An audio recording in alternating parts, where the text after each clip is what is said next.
Oi, gente! A gente vai conversar hoje um pouquinho, então, fazer o convite aqui para a Aline estar com a gente, a respeito das expectativas da maternidade. Muito bom ter a Aline com a gente. A gente já fez algumas conversas com a Aline aqui, né? Você pode olhar lá depois, lá no IGTV, tem algumas lives já salvas com a Aline. Ela é uma profissional maravilhosa, uma amiga de trabalho que eu tenho um carinho enorme. E é muito bom estar contigo aqui de novo hoje, nega. Eu que agradeço o convite. A Lid também Sempre está muito bom conversar entrando. contigo. Que gostoso. A Lídia, a Flávia, a Moni, tem bastante gente entrando. Gente, assim, se vocês conhecem, né, alguma gestante, tentante, alguém que de repente às vezes está no processo ainda de luto também, né, de perda, às vezes de uma gestação, de espera, processo de adoção, às vezes algumas expectativas assim a respeito da questão da maternidade, manda com um aviãozinho essa live, convida para estar aqui com a gente, porque eu acho que vai ser uma conversa bem legal. Nós vamos procurar deixar gravada também, para as pessoas poderem assistir depois, mas eu tenho certeza que vai ser bem importante. Oi, Lid, Sueli também, são todos muito, muito bem-vindos. A gente vai começar se apresentando e vamos entrar nos assuntos, mas se vocês quiserem deixar, às vezes, alguma questão aqui, a Flávia disse que está esperando o segundo filho, né? Bem-vinda. A Fátima também está com a gente. A Ana Paula Justen também, que está esperando o bebezinho. Muito bom ter vocês aqui com a gente. Nós vamos falar sobre isso mesmo, sobre essas expectativas da espera, né?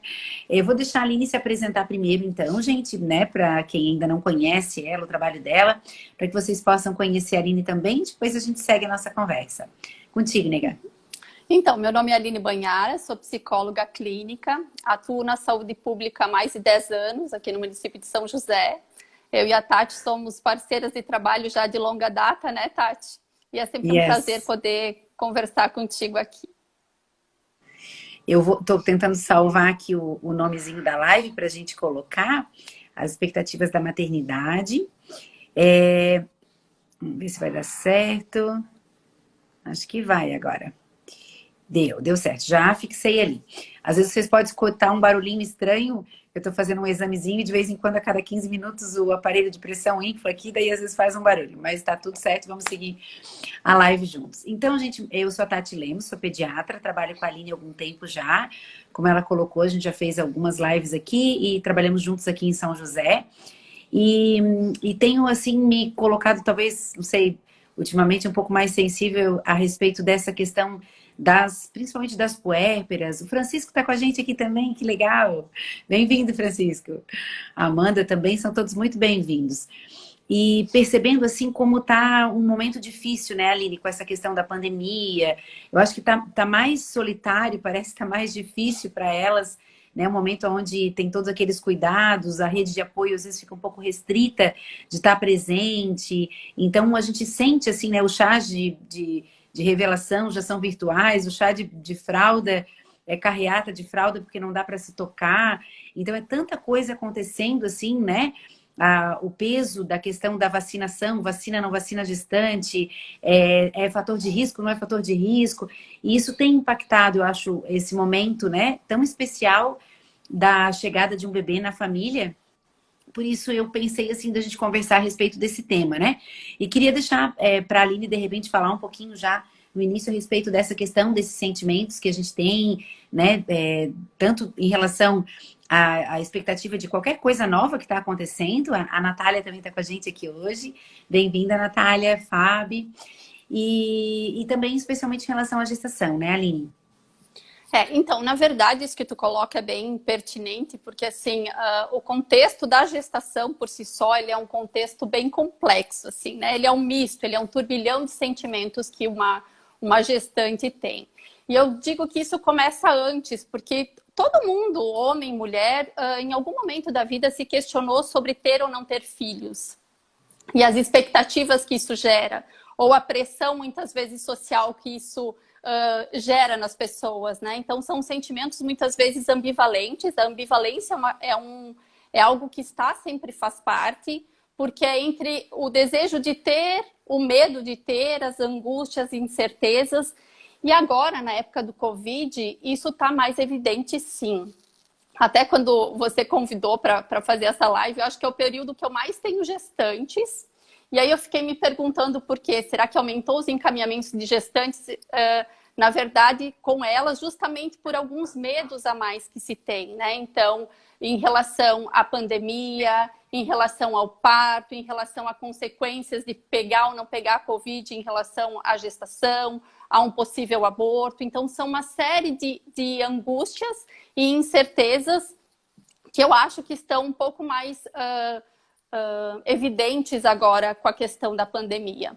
E isso que tu fala dessa questão mais solitária também é algo que eu percebo, assim, porque o medo de contar a rede de apoio, como organizar isso é uma coisa que tem ficado muito evidente também, né? Porque muitas vezes os pais são grupo de risco, então vou poder contar com eles ou não vou poder contar. Essas incertezas e essas angústias têm pegado bastante, assim, nesse sentido.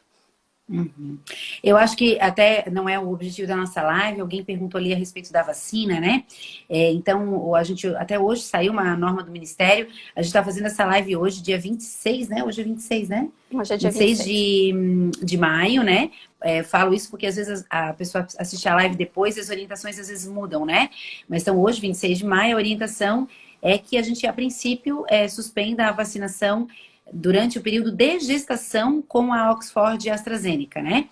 Então, aquelas que tomaram com Coronavac ou com a Pfizer mantém a vacinação de esquema normal, e quem fez a primeira dose com a AstraZeneca Oxford, a orientação é que aguarde a segunda dose para depois de 45 dias após o parto, né? Para evitar aquele risco teórico, né? Que aconteceu um caso que está se estudando se tem relação ou não com a questão da gestação, de trombose na gestação. Então, essa é a orientação de hoje, gente. Isso pode acabar mudando, né? Mas, então, essa é a orientação que nós temos hoje, tá? E aí, Aline, acho que cabe, assim, a gente até trazer uma orientação mesmo profissional, no sentido de que as mães possam pesar e tomar uma decisão em paz de, às vezes, contar com a rede de apoio, né? Eu passei com algumas puérperas, assim, com aquela ansiedade grande, a chegada do bebê, passando muita dificuldade com o aleitamento e com as questões da casa, tendo outros filhos, com muito medo de, às vezes, por exemplo, trazer em casa a sogra ou a mãe, né, porque queria ficar totalmente isolado, mas o prejuízo, né, estava muito grande a respeito da saúde mental, da saúde das outras crianças. Então, a gente tem que pesar isso, né, Aline? Né? Apesar do risco de ter a doença, a gente também tem a questão dos problemas reais que já estão acontecendo às vezes, né? Às vezes um desmame precoce, a questão com os outros filhos, um estresse, uma depressão pós-parto que talvez possa ser desencadeada com mais intensidade por conta de não ter essas pessoas ali ao seu redor por causa do medo tão grande, né? Eu acredito que o cenário ele já está um pouco mais tranquilo nesse sentido, em função do número de vacinações, né? E a questão da saúde mental é algo que tem que sim ser muito evidenciado nesse momento, porque a forma como a gente lida com as dificuldades que vão acontecendo, e em geral na gestação, que é um período que a mulher está mais sensível, né? E eu costumo dizer que muitas vezes a família está mais sensível, porque a gente traz muito esses sentimentos, essas angústias e incertezas da mulher, mas o homem também passa por isso. Essa maternidade e essa paternidade, elas vão sendo construídas no processo, e é importante essa troca, então, de ter uma rede de apoio. Então, muitas vezes, uma mulher que está num casamento tem umas facilidades que, às vezes, aquela mãe solo não vai ter, e que vai precisar criar uma rede de apoio. E muitas vezes, as mulheres, com a questão de serem poderosas e dar conta de tudo, acabam se sobrecarregando desnecessariamente e não solicitando ajuda, não sinalizando as questões que elas precisam, né? Então, uma das coisas que eu tenho trabalhado muito com essas gestantes que eu tenho atendido é fortalecer essa rede de apoio, é trabalhar um pouco com esses medos, com essas incertezas e pesar o que pesa mais, né? O que é mais importante naquele momento, o que facilitaria, deixaria a vida um pouco mais leve. E aí fazendo essas escolhas com responsabilidades, mas que é necessário até para esse suporte emocional e que auxilia na questão da saúde mental, com certeza. E saber o que já é real acontecendo, né? Ali, lembrando de que, assim, os riscos mentais, da saúde mental, eles são tão importantes quanto os riscos de uma infecção, de uma questão física, né? É que às vezes a gente acaba colocando assim que o emocional ou a saúde mental não fosse tão vulnerável, digamos, quanto o corpo físico, né? Mas ele tá muito ali, né? Não, e assim, ó, por exemplo, até falando um pouquinho estatisticamente das mulheres que eu tenho atendido, que eu acho que trazendo exemplos a gente consegue vivenciar melhor essa situação. O que eu tenho percebido? Uma dificuldade de aceitação também da gestação, assim, dessa questão desses sentimentos de ambivalência muito fortes. E aí, com isso, em função até do cenário, muitas vezes se culpando por ter engravidado num contexto que está, então, que muitas vezes a gestação não foi planejada ou não foi desejada. E o quanto isso tem um peso em relação à saúde mental da mulher. Porque além de lidar com todas as mudanças que a gestação traz, física, emocionais, vem os sentimentos de culpa, né? Que é uma das coisas que eu acho que mais tortura uma mulher.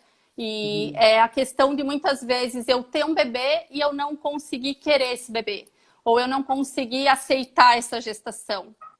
E aí vem um turbilhão de sentimentos que é difícil de administrar, porque muitas vezes eu não consigo, é como se ela não conseguisse admitir para ela mesma o que ela está sentindo. E a gente trabalha muito isso, que sentimento a gente sente, por mais doloroso que seja. E uma mulher, quando sente, quando não está conseguindo aceitar a gestação, não está conseguindo se ver com aquele bebê, é um fator de risco que daqui a pouco pode se tornar uma depressão pós-parto. Então, os profissionais de saúde têm que estar atentos, as famílias também, de ter um suporte maior para uma mulher que às vezes tem essa dificuldade, mas ao mesmo tempo aceitar esse sentimento. Que não, a culpa, muitas vezes, se eu não estou aceitando esse bebê agora, quer dizer que ele vai se sentir rejeitado, que vai ter traumas e que esse vínculo está comprometido muitas vezes por uma vida inteira, né? Que é o que eu tenho percebido. Então, é trabalhar que sentimento a gente sente. A gente precisa acolher esses sentimentos que as mulheres têm ou que as famílias têm para que ela consiga lidar. Porque essa aceitação, ela vai partir muito disso, de eu não me cobrar tanto, de eu me permitir, por mais pesado que isso seja, porque quando a gente fala que alguém não quer aquele bebê, soa tão pesado, soa, né? Então, assim, tem um peso muito grande para quem sente isso. Tem uma vergonha, porque a pessoa não gostaria de sentir aquilo.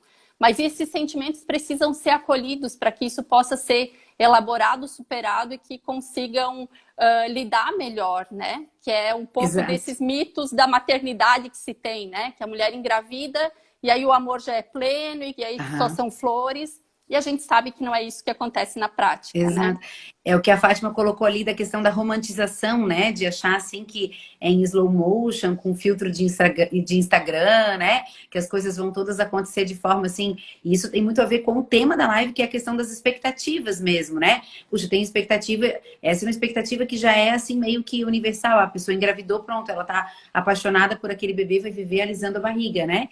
E muitas vezes isso não acontece. E aqui eu acho assim que a gente assistindo, quem está participando da live, nem todas são gestantes, não é só, acho que a maior dificuldade até delas aceitarem às vezes esse sentimento, justamente porque a gente não aceita, né? Tipo assim, ela falou que de repente, puxa, mas eu não queria ter engravidado, ou eu não tô bem com a gestação, ou inicialmente não aceita aquela ideia que a gente já tem de que a pessoa é uma pessoa ruim, né? Que ela é uma pessoa má, que ela já vai maltratar a criança. E talvez se a gente aceitasse e recebesse ela e a fala dela, fosse mais fácil resolver isso, né? Talvez mais fácil. Eu atendi algumas pacientes até que no começo da pandemia, mais foi comum, assim, colocando isso, assim, puxa, eu não tô contente, eu tenho medo de amar menos, será que isso vai passar? E só às vezes, olha, isso é normal, né? Esse sentimento pode acontecer em muitas mulheres. E a resposta delas assim, puxa, sério? Nossa, me tirou um peso, porque eu achei que não era normal isso, eu achei que eu não era normal, né? Porque a gente não tem nem coragem de falar para alguém que a gente conhece. Muitas vezes vai conversar com uma pessoa no Instagram desconhecida para contar um segredo, né, do seu coração de que ela não tinha aceitado a gestação. E isso é bem comum, né? Essa questão de não partilhar sentimentos que são considerados negativos, como se isso fosse fazer com que você vá amar menos ou que você não fosse uma boa mãe. Em função desses mitos da maternidade que a gente tem falado, e também a questão de como que eu me vejo, né? Porque, assim, uma coisa é o que eu compartilho com os outros em função dos meus sentimentos e o quanto eu consigo me conectar com o meu próprio sentimento. Que uma das gestantes que eu estou atendendo, ela tá num casamento, que é um casamento bacana, que ela considera que já está casada há um tempo, ou seja, na cabeça dela, ela não teria motivos para não aceitar essa gestação. Mas é uma questão dela. E quando ela entendeu que tá tudo bem, que ela não vai comprometer um vínculo, que esse vínculo vai sendo criado aos poucos, aquilo fez com que ela ficasse mais leve. Porque os 2 primeiros meses foi de extrema tortura e sofrimento para ela. Porque ela se cobrava muito e achava que isso comprometia toda a saúde mental desse bebê. Futuro, né? Quando, na verdade, a saúde mental dela que está comprometida muito pela desinformação, pela não aceitação do sentimento. Então, assim, volto a dizer, uma das coisas que é mais importante é que sentimento a gente sente e a gente precisa aprender a acolher esse sentimento para que a gente consiga vivenciar, elaborar e muitas vezes dar um lugar de algo que não se tinha antes na vida, né? Uhum. Uma outra questão que acho que está bem ligada essa situação, às vezes, do não aceitação, é a questão do gênero do bebê, né? Então, às vezes, quando há uma expectativa enorme, assim, eu me lembro que a gente tinha uma vizinha que tinha várias meninas e aí ela foi tentando mais um e mais um para ver se vinha um menino e vinha menina, até o dia que ela, não, agora eu vou ficar assim mesmo, né? Então, às vezes, há uma expectativa de chegar o menino para ter o casal e aí nem sempre é assim. Aqui em casa, a gente até conta para a Marina a história, né? Nós temos uma de 16 anos e a gente se diverte contando para ela que o Antônio eu sempre dizia que a minha filha chamaria Marina, desde criança, assim. Era um desejo que fosse assim. Aí casamos, quando a gente estava com 7 anos de casado, eu assumi o concurso público e a gente estava mais estável, planejamos a gravidez, né? E a Marina foi concebida, planejada e tal, veio a Marina. E antes de fazer ultrassom, no dia de fazer ultrassom, o Antônio dizia assim, não, eu tenho certeza que é uma menina, é a Marina, porque fui eu que fiz. Ele dizia assim, não é o homem que vai trazer o X ou Y? Ele brincava, né? Ele assim, eu tenho certeza que é uma menina. E ele foi fazer ultrassom e chegou na frente do médico, brincando com ele, né? E disse assim, olha, se for um menino, ela vai ter que achar o pai, porque eu sei que eu fiz uma menina, eu tenho certeza. E ele ficou olhando assim pro Antônio, né? E ele assim, Tatiana, tá tudo bem e tal? Posso fazer ultrassom? Tu quer que... Como se, tipo assim, ele tava brincando com ele, né? Mas quem não conhece, ele achou que fosse sério. Porque realmente, às vezes, há uma expectativa, assim, se não for aquele sexo, há uma decepção muito grande na família, né? Então, essa questão do sexo do bebê também é uma questão delicada, né? A Marina tá na live dizendo, esse pai... Na verdade, assim, é como que eu lido com isso, porque tem algumas pessoas que vão lidar de uma forma mais tranquila e tem outras que não. Por exemplo, você conta isso num tom de brincadeira hoje, porque aquilo foi leve para ti. Mas muitas vezes algumas mulheres, ou pela cobrança que sentem de alguns maridos, né, companheiros, enfim, se o sexo não fosse condizente, tem uma sensação de frustração, de fracasso. Eu não fui boa o suficiente para dar aquilo que ele queria, né? E isso também tortura. É algo que tortura muito algumas mulheres, que muitas vezes não é nem a expectativa só do que ela gostaria, mas muitas vezes de atender essa expectativa do parceiro. E isso acaba trazendo muita frustração e trazendo consequências em nível de saúde mental mesmo, né? Eu acho que são 2 questões que tu falou. Essa do gênero do bebê e a questão dos 3 primeiros meses, se conta ou não conta, né? Em função dos riscos maiores nos 3 primeiros meses. Ah, vamos contar, não vamos contar? Então, isso também gera uma angústia, muitas vezes, que traz uns desconfortos em relação a essa questão, né? A Lid está compartilhando com a gente. Quando a Bela nasceu, eu não senti 1/10 do amor que eu sinto por ela hoje, que foi tão esperada. Cheguei a sentir culpa, né? Mas como isso pode acontecer mesmo, né? De a gente achar estranho ou se sentir mal por não sentir aquilo tudo. Mas, assim, se a gente fosse pensar de uma maneira lógica, né? Às vezes a gente conhece alguém, por exemplo, conhece alguém que era seu irmão, de repente você encontrou depois de um tempo, ou alguém que tu tinhas uma intimidade grande que depois perde a intimidade. Não é natural, na verdade, assim, que inicialmente aquela intimidade já seja total. Às vezes até acontece, né? Mas é super natural que a gente tenha esse tempo para construir o relacionamento, né? Na verdade, o amor e o vínculo, ele é construído, né? Então, assim, é uma construção. Essa questão de que, assim, a pessoa tá grávida ou virou mãe, o bebê nasceu e que tudo acontece magicamente, não é assim. Algumas pessoas vão ter uma facilidade, sim, mas a maioria das pessoas vai construindo esse vínculo. Então, a angústia de algumas mulheres é que, assim, eu não sinto o que dizem que talvez eu deveria sentir. Eu não estou sentindo tudo aquilo. E aí eu pergunto, mas o que seria tudo aquilo? O tudo aquilo a partir do olhar do outro. Então a gente vai ter que construir o tudo aquilo a partir do teu olhar, né? Então, assim, é focar muitas vezes na própria história, sem tantas comparações, sem dar tanta importância muitas vezes para os traumas das outras mulheres, que às vezes traz isso também, né? A pessoa está grávida e tem as pessoas que vêm e enchem de situações negativas. E uma das coisas que a gente trabalha muito é a questão dessa autopercepção. Então, assim, do que faz sentido para mim, de como é que estão os meus sentimentos, de tentar se conectar com isso de uma forma muito nua e crua, né? Porque, assim, não tem problema, assim, em alguns momentos eu ficar na dúvida se eu queria ou não queria, se eu gosto ou não gosto. Isso faz parte, essa oscilação, essa ambivalência é algo normal nesse processo. Então, isso, saber disso muitas vezes diminui a ansiedade, né? As pessoas conseguem lidar um pouco melhor com esses sentimentos.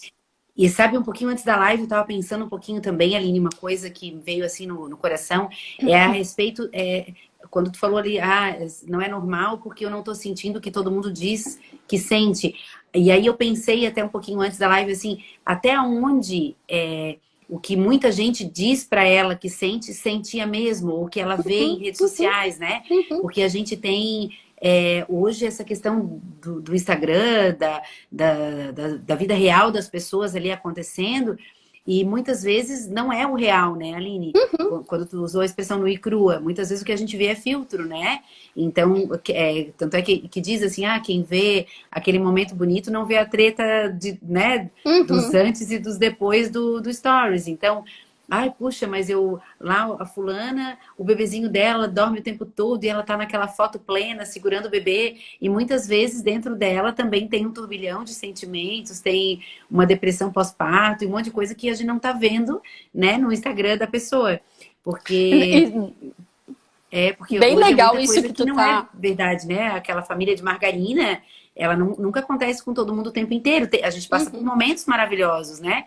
E eu também creio que o Instagram não é lugar para a gente lavar a roupa suja da família, nem de ficar postando os grandes problemas, né? Mas, por outro lado, a gente não deve se enganar em olhar simplesmente aquilo ali e achar quem vê close não vê corre. Era isso que eu queria achar, Ana. Valeu. Né? Porque a gente não tá vendo o que está acontecendo ali por trás, né? Na verdade, até tem uma jovem gestante, ela tem 19 anos que eu estou atendendo, e ela trouxe isso, assim, do quanto ela estava tendo uma gestação nas redes sociais e o quanto ela estava se torturando em relação ao que de fato ela estava sentindo, que nem o marido sabia. Porque ela não se sentia... ele estava muito feliz com a gestação, ela se sentindo péssima, mas ela não se dava o direito nem de falar para ele, muitas vezes, essas inseguranças, essas ansiedades que ela tinha, né? E uma das questões que eu acho que é bem importante é incluir esses homens no processo.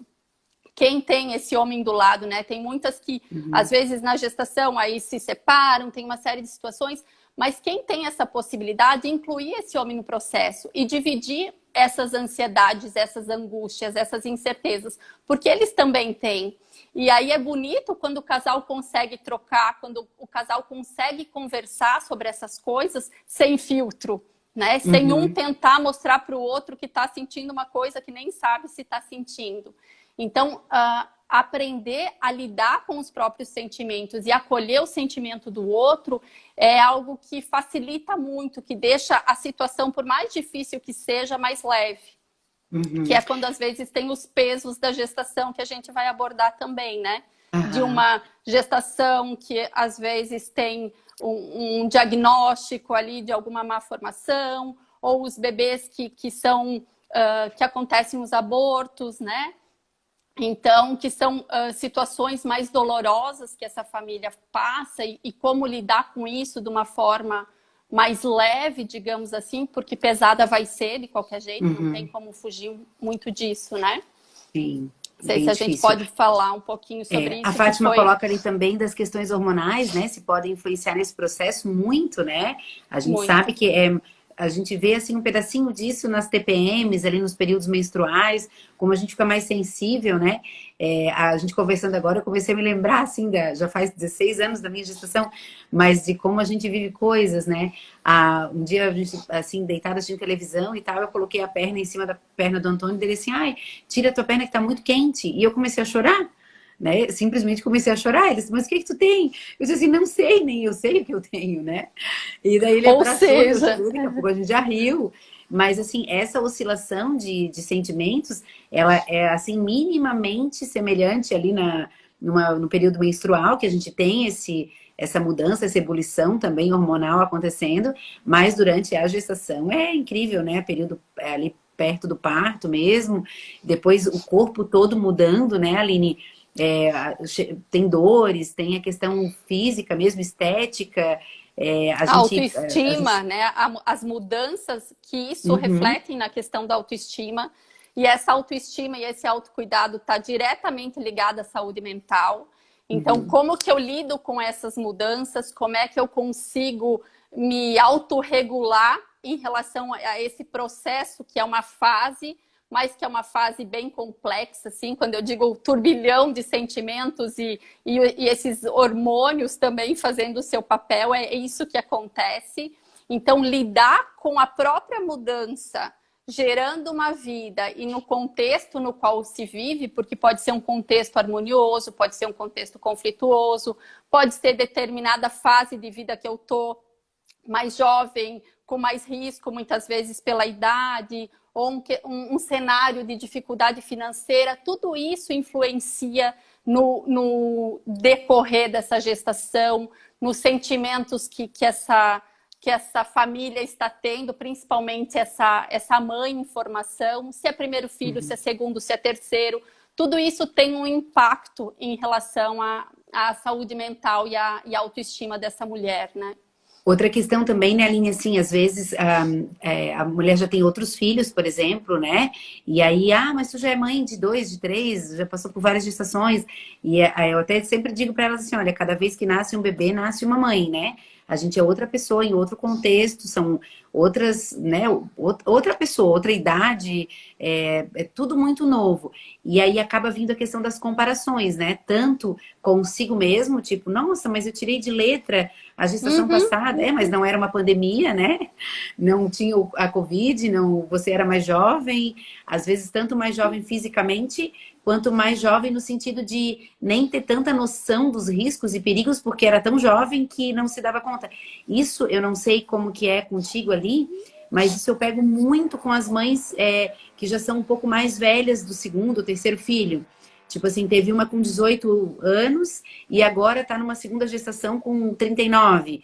Como elas se sentem até muito mais inseguras, ansiosas, preocupadas, se sentem despreparadas, justamente até porque já são tão vividas, calejadas, que já têm mais medo das coisas que já conhecem, né, Aline? E aí acontecem as comparações, né? Eu acho que não tem como muitas vezes não comparar, né?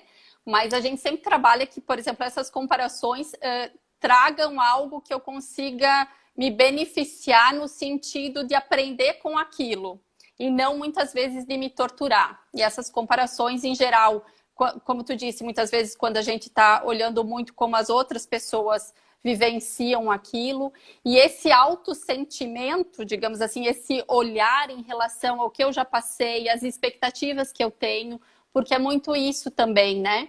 A pandemia trouxe também um olhar mais que traz medo mesmo. Então, de como que eu vou enfrentar isso, a questão de eu ter que ir num posto de saúde para fazer meu pré-natal, como é que vai ser lá no parto, eu vou poder ter acompanhante ou não em função da pandemia, e se não tiver... Então, são situações que têm vindo como uma demanda e que geram angústias também, né? E como tu diz, determinada fase, determinada faixa etária tem riscos diferenciados e medos dessas mulheres também de uma forma complexa, porque cada gestação tem uma particularidade, tem uma questão que é muito singular, independente de quantas a mulher já teve. Beleza. Então, que a gente possa cuidar mesmo com essa questão, né? Especialmente da comparação da vida virtual, né? Porque o que a gente vê ali não é necessariamente aquilo. Ah, puxa, Tati, mas né, eu gostaria de dar aquele enxoval, aquela condição, como eu vejo que acontece na vida dos outros. Então, que a gente perceba, assim, de que, especialmente o que a gente vê aqui nas redes, né? Não seja muito nessa questão. A Mila escreveu, eu me preocupei muito com o ensinamento do meu filho de 4 anos e com a minha bebê eu tô um pouquinho mais relaxada. Não sei se é no sentido de diminuir a questão dos limites, isso também acontece um pouquinho com frequência, né? Porque a gente já tem mais um para dar conta, e daí tem quando o bebezinho já tá chorando, já vem alguém que diz, ah, vem cá, a mana cuida aqui, o mano cuida ali, e aí, às vezes, o mais novo acaba sendo um pouquinho mais, tem um pouquinho mais de corda para esticar, né? E a gente percebe isso bastante no consultório, né, Aline? Ou relaxada também no sentido assim de não ter tantas preocupações, tantas ansiedades também, né? Não sei, pode ser nesse sentido, porque também tem essa questão do momento de vida que a mulher engravida, no sentido dessas expectativas que gerou em função daquele bebê, isso pode ser no primeiro, no segundo, e tem tendências muitas vezes a se cobrar mais ou a estar no momento de mais... bem consigo mesma, que faz com que as coisas sejam mais leves também. Isso também traz uma diferença nesse trato com os filhos, né? Uhum. A Mira disse bem assim, Tati, eu acho que é no sentido mesmo do limite, né? Que isso costuma acontecer, mas isso é normal, é tu e muita gente na fila junto. Eu só tenho uma, então eu só conheço do que eu converso com os meus pacientes na prática, né? Mas acontece mesmo assim, né? Outro assunto que a gente pontuou para conversar um pouquinho é a respeito do excesso de informação, né, Aline? Então, acho que isso gera uma ansiedade muito grande nas gestantes, uma expectativa maior de... por exemplo, né, antigamente tinha coisas que a gente nem sabia que podia procurar na gestação. Então, hoje eu já sei, então eu já fico... Não, mas será que eu também tenho? Será que isso dá para fazer? Será que esse exame... E isso vai gerando, assim, uma expectativa também muito grande com a questão do excesso de informações. Não aquelas que são válidas e Que positivas são e importantes, que né? tem uma base, Uhum, exato, também são importantes. Mas especialmente assim naquele, segue isso, olha esse vídeo. Aí um vídeo fala para fazer uma coisa e no outro fala para fazer o contrário, né? E ela fica doida. E na verdade, um pouco também disso é a questão dessa autopercepção. Então, de eu pegar essas informações, ver o que cabe, o que não cabe, quando também elas são excessivas, que a gente percebe que aquilo começa a ficar mais conflituoso ou não traz uma sensação de alívio ou de conhecimento, então também evitar alguns tipos de informações, né? E centrar no próprio processo mesmo, assim, nem tudo eu preciso estar vendo como é que acontece com o outro, eu posso estar vendo, me percebendo, sentindo, trocando ideias com o médico que me acompanha. Sempre oriento as gestantes também a ter um caderninho das dúvidas, né? Então, tudo que eu percebo que não está bem, então traz para a gente conversar ou para trocar com o médico, com a equipe de enfermagem que acompanha. Isso é bem importante, porque vai esclarecendo as dúvidas reais que ela tem e não muitas vezes só pesquisando ou se baseando no que aconteceu com as outras pessoas, né? Que isso acaba, às vezes, trazendo alguns desconfortos desnecessários. Em medicina a gente tem um ditado, né, que diz que nem jamais nem toujours, nem nunca nem sempre, assim, de que às vezes a gente fica muito naquela, assim, um diz que é uma coisa, outro diz que é outra. Muitas vezes até falas diferentes podem ser diferentes, mas não necessariamente erradas, né? Então, por exemplo, tem aquele que faz mais assim, o outro faz mais assim. Então, se ela ficar às vezes muito com várias cabeças orientando a direção que ela está tomando, ela vai se sentir mais perdida, né? Isso eu vejo assim até na própria pediatria, que às vezes quando a gente acompanha, por exemplo, no posto, e aí o paciente tem também convênio, ou eu acho que eu também vou lá para quando eu não consigo aqui, daí eu sempre falo, olha, numa emergência é muito legal, às vezes ter um especialista também, né? Por exemplo, a pessoa tem, ou pediatra, ou no caso, a gente falando da gestante, ela tem lá um especialista, um hematologista, por causa de uma outra situação, é legal. Mas ter 2 profissionais, 3 profissionais dirigindo o mesmo carro vai ficar mais complicado, né? Porque cada um tem Uhum, que ajeitar o retrovisor e o banco de acordo com a sua forma uhum. de dirigir. E isso eu acho que vai deixar ela muito confusa, né?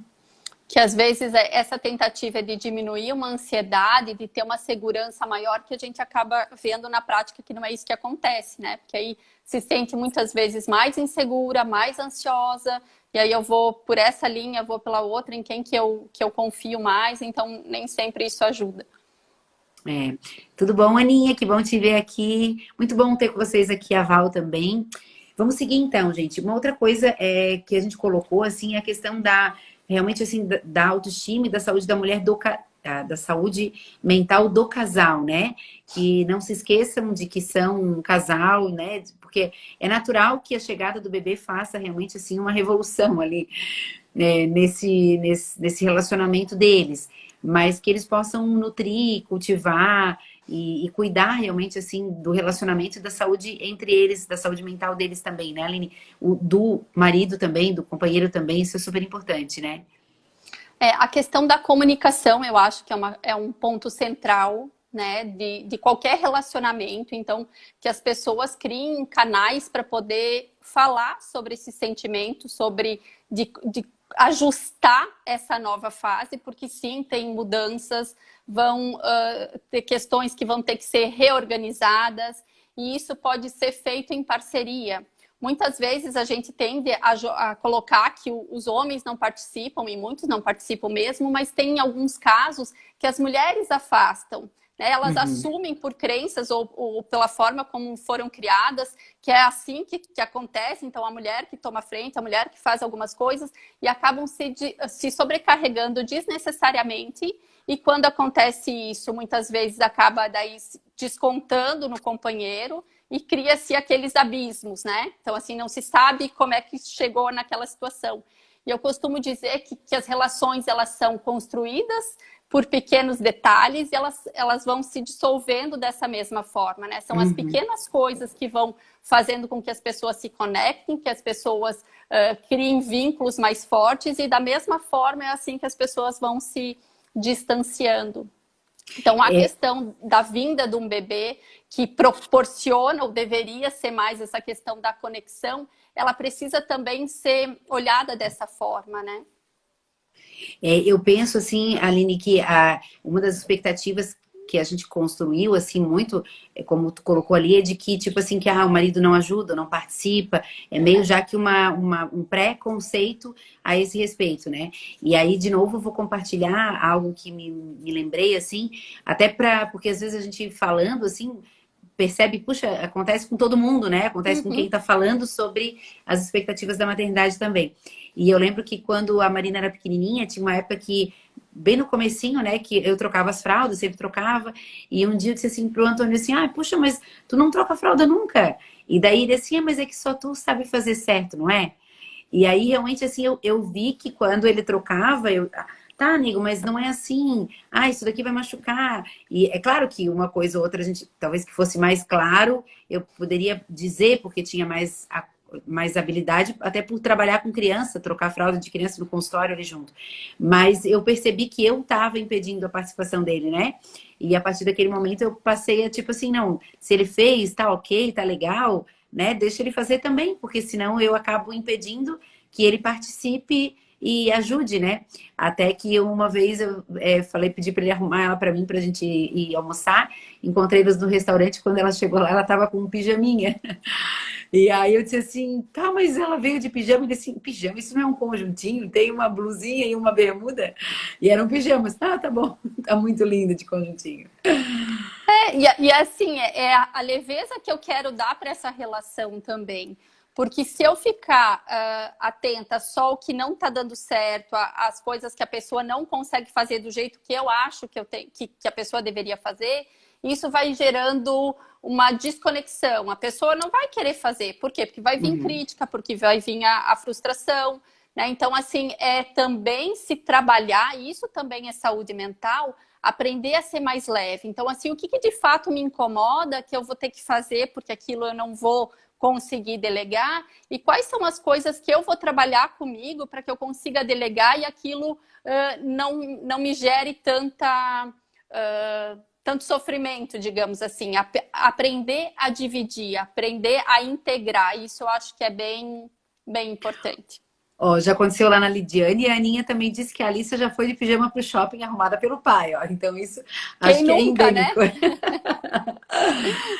A gente já tá, meu Deus, o tempo voa, né? E o assunto é tão legal. A gente tem mais alguns minutos. Eu acho que a gente pode partir para uma parte agora um pouquinho mais delicada, um pouquinho mais densa, né? Dessa questão das expectativas, que é quando as coisas às vezes não vão tão certo, né?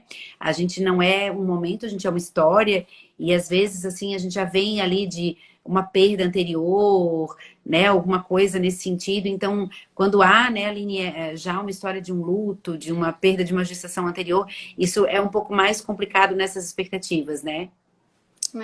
Na verdade, o lidar com a perda, com o luto, é algo que nunca é fácil, né? Então, falar de luto, um luto que é real de alguém que não existe mais, o luto de algo que eu criei uma expectativa e que não vai ser daquela forma. Então, o lidar com isso, com essas expectativas do que eu gostaria que fosse, que não é, gera um sofrimento. O luto, ele é um processo muito individual, ele é vivenciado de uma forma muito particular por cada um. E falar sobre isso e querer que muitas vezes isso tenha um tempo determinado, nem sempre é assim que acontece, né? Essa dor é muito singular. Então, muitas vezes, para alguém que perdeu um bebê, né? Tipo, teve um aborto, e aí as pessoas falam, vocês logo superam, logo vocês esquecem, ou logo vem outro. Isso, na verdade, não ajuda, porque desqualifica aquela dor, né? Quem acabou de perder um bebezinho, ou que está perdendo não só um filho, é toda uma idealização, muitas vezes, daquele cenário. Então, isso desqualifica a dor. Porque a perda, ela não é um problema a ser resolvido. Ela é um problema que precisa ser integrado. Eu preciso vivenciar aquela dor. Aquela dor precisa ser sentida para que ela possa ser superada. E quando eu consigo fazer isso, de ter esse sentimento de que aquilo faz parte, eu dou um lugar para aquilo na minha vida. E daí sim, aquilo começa a conseguir ser elaborado. Então, é algo que é muito difícil mesmo, não tem como dizer que é fácil, mas a forma como eu decido encarar isso vai fazer toda a diferença.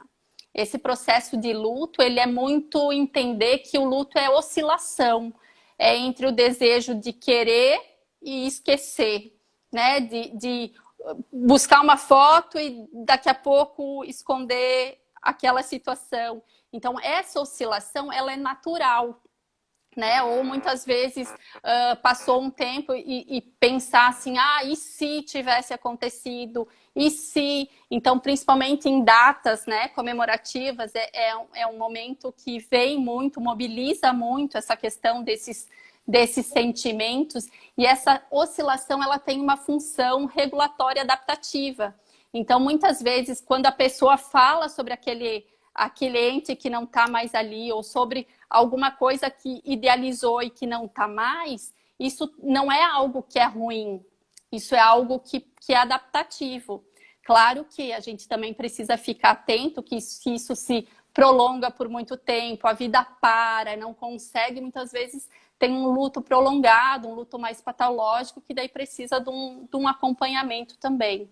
Mas Tem, luto tem alguma regra ali, assim, Aline, tipo assim, é melhor falar ou é melhor não falar ou é melhor, tipo assim, entender o que é melhor para a pessoa naquele momento?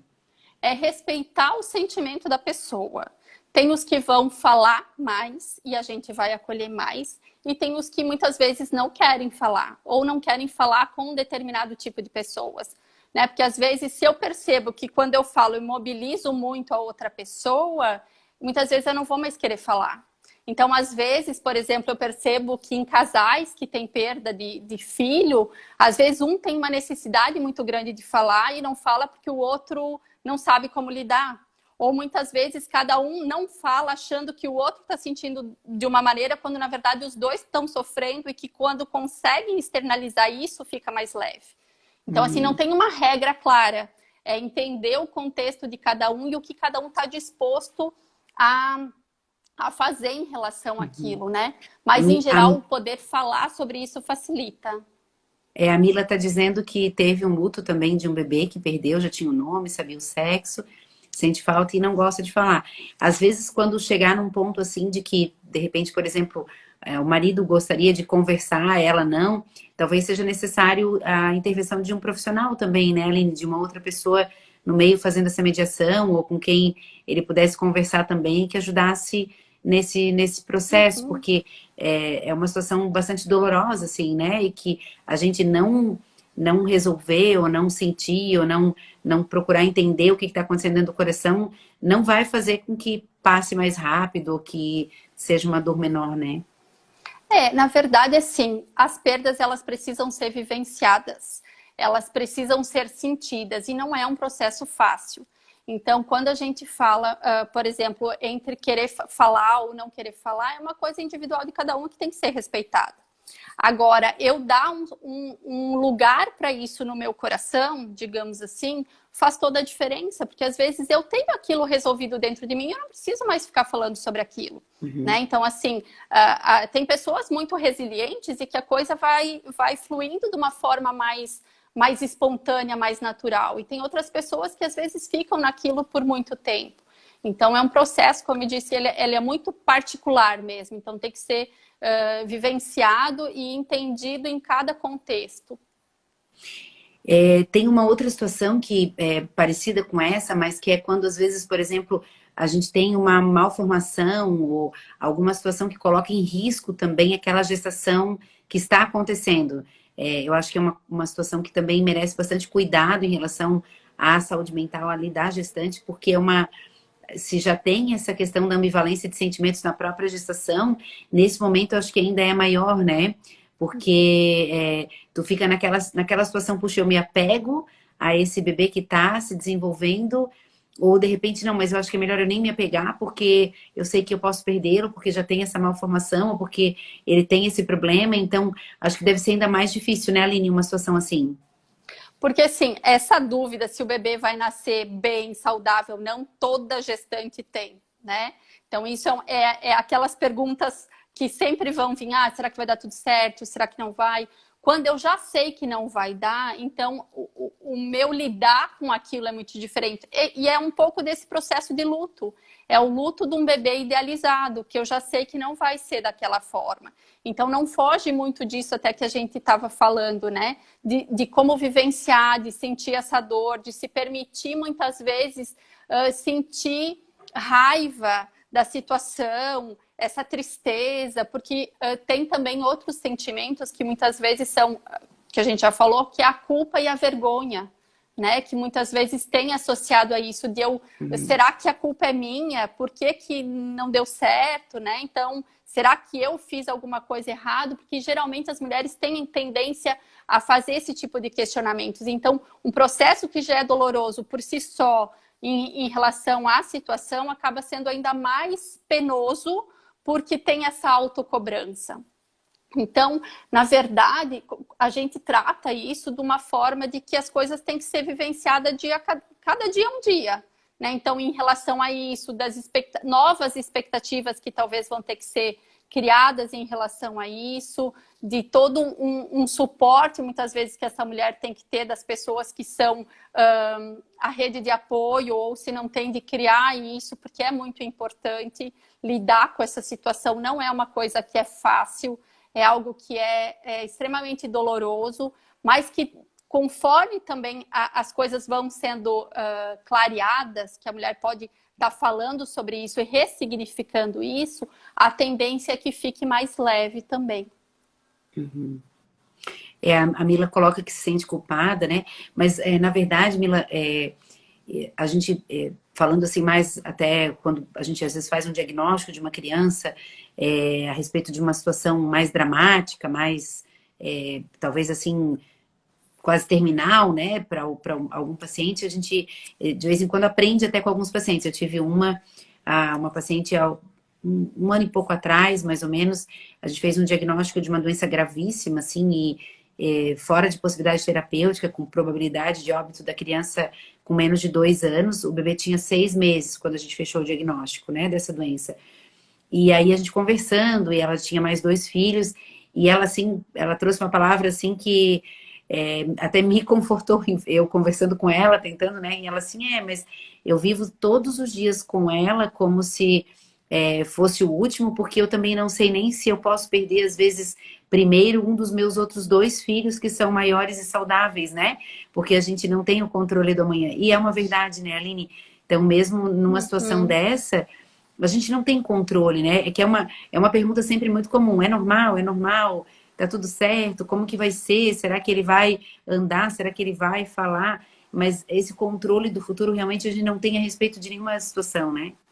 Não, realmente não tem. E às vezes, assim, a gente percebe que algumas situações, né, uma força que muitas vezes a pessoa mesmo diz, eu não sei de onde é que vem, né?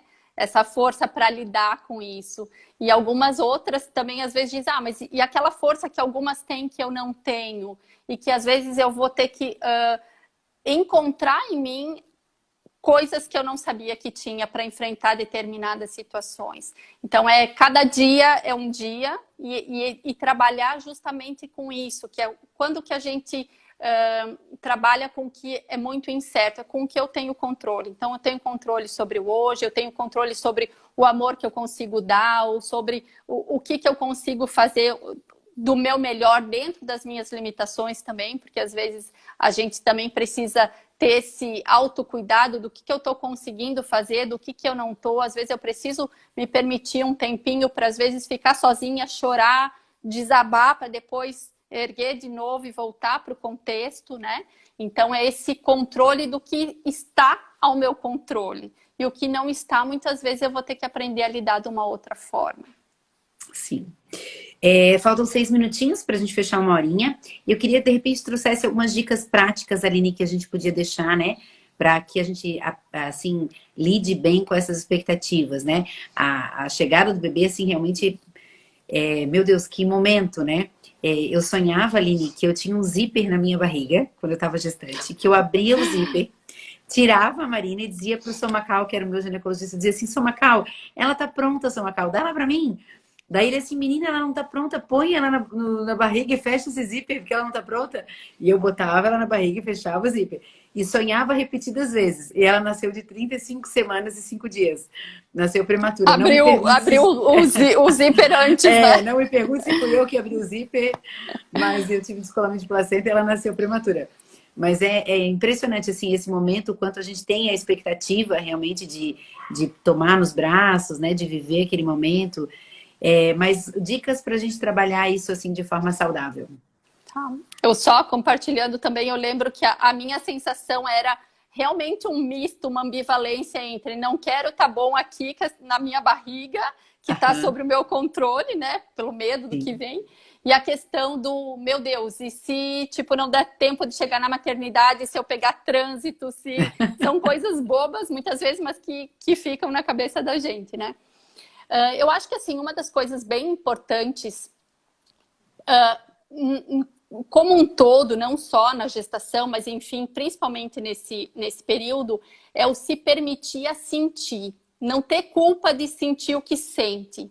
Né? Então, assim, muitas vezes essa cobrança, esse auto-julgamento que a gente faz com a gente mesmo, ele mata a nossa autoestima, ele fere a nossa saúde mental. Então, entender que se eu tô sentindo, ok, não quer dizer que esse sentimento ele vai ficar para sempre, que ele vai me condenar, porque muitas vezes eu tô sentindo, sei lá, raiva ou um outro sentimento que, na verdade, às vezes é considerado negativo, mas que, na verdade, eles têm a função na nossa vida, né? Então, e é real, né? O fato de eu negar ele não faz com que ele não exista, né? Muito pelo contrário, né? Tudo que eu tento não pensar, não sentir, aquilo fica ali, muitas vezes, vem de uma forma mais forte ainda, né? Outra coisa que eu acho bem importante é focar no seu momento, né? Então, assim, olhar para aquela experiência como que eu vou aprender com isso, como que eu vou experimentar isso, sem o filtro do outro, sem tanto essas comparações ou dando tanta voz para o outro, e sim começar a ouvir a minha voz, né? Em relação àquele processo, ao meu sentimento, as pessoas que têm mais sentido na minha vida, de ter essa conexão, eu acho que é bem importante. A questão também que é a questão de praticar o autocuidado. Então, assim, se fazer pequenos agrados, ter momentos de prazer consigo mesmo, sabe? Não é porque vai ser mãe ou tem que fazer tudo só em função desse filho, mas ter, assim, os momentos próprios. Por isso que é muito importante também fortalecer essa rede de apoio, porque em alguns momentos aquela mãe precisa ter um momento sozinha, precisa tomar um banho gostoso, poder relaxar com as pernas para o ar, ouvindo uma música, se permitir fazer isso. Isso não é egoísmo, isso não é ser má mãe por causa disso. Tem que cuidar de quem cuida, né? Exatamente, porque uma mãe que está fragilizada emocionalmente, que não está com a saúde mental em dia, muito possivelmente ela não vai atingir as expectativas em relação a essa questão do cuidado com esse bebê, né?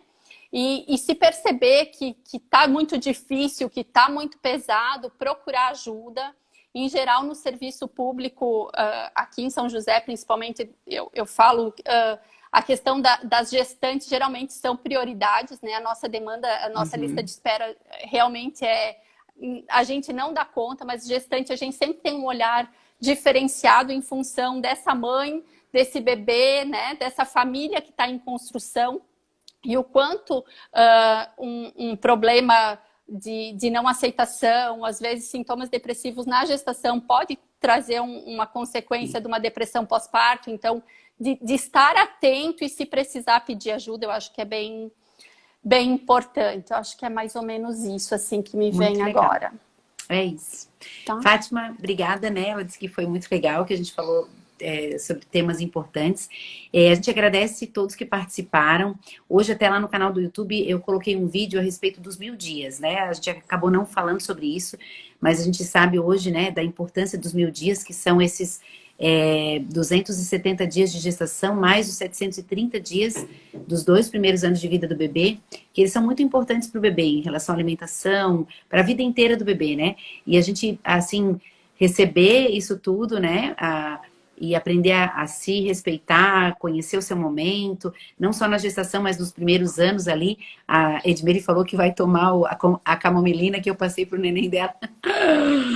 Ai, porque realmente às vezes a gente fica assim muito sensível mesmo, né? Mas que a gente possa aproveitar bastante esse tempo assim tão precioso nosso com ele e procurar pessoas que possam nos ajudar de verdade, né? Convido vocês para depois compartilhar a live para outras pessoas poderem assistir e poder também pensar, né? E refletir sobre o seu momento.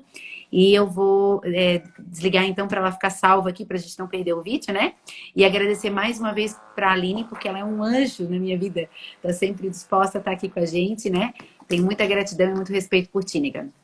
Eu também. A recíproca é muito verdadeira. Tá? Muito bom Então, estar aqui com vocês. Gente, bom descanso para vocês, tá? Beijão. Tchau, tchau.